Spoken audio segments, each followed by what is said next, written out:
கிட்டத்தட்ட 6000 அடி உயரம் தென் கைலாயம் என்று அழைக்கப்படும் சிவஸ்தலம். நம்ம பார்த்துட்டு இருக்குது வெள்ளியங்கிரி மலை தான். வெள்ளியங்கிரி மலையில் 2024ஆம் ஆண்டுக்கான திறப்பு ஏற்கனவே ஆரம்பிச்சிட்டாங்க. எப்போவும் மகா சிவராத்திரி அன்னைக்கு தொடங்கி மே மாதம் இறுதி வரை தொடர்ந்து இந்த நடை திறப்பு இருந்தாலும் இந்த வருஷம் ஒரு மாதம் முன்னாடியே திறந்துருக்குறாங்க.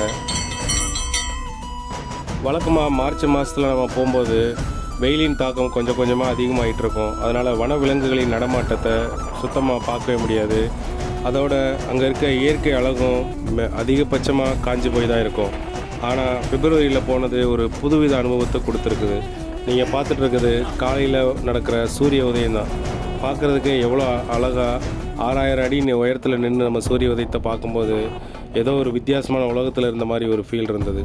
அதுவும் இல்லாமல் நைட்டு இந்த பயணம் தொடர்ந்ததுனால கடும் குளிர், கிட்டத்தட்ட 8 டிகிரி செல்சியஸ் வரைக்கும் கடும் குளிரும், அதோட கடுமையான சூறாவளி காற்று இருந்தது. கொஞ்சம் மனசில் திகிலோட பயணத்தை தொடர்ந்தாலும் வெள்ளியங்கிரி ஆண்டவரை மனசில் நினச்சிக்கிட்டு ஓம் நமக் சிவாயா ஓம் நமக் சிவாயா என்ற கோஷத்தை போட்டுக்கிட்டே போயிட்டு வரும்போது எந்த ஒரு பயமும் கண்ணுக்கு தட்டுப்படலை.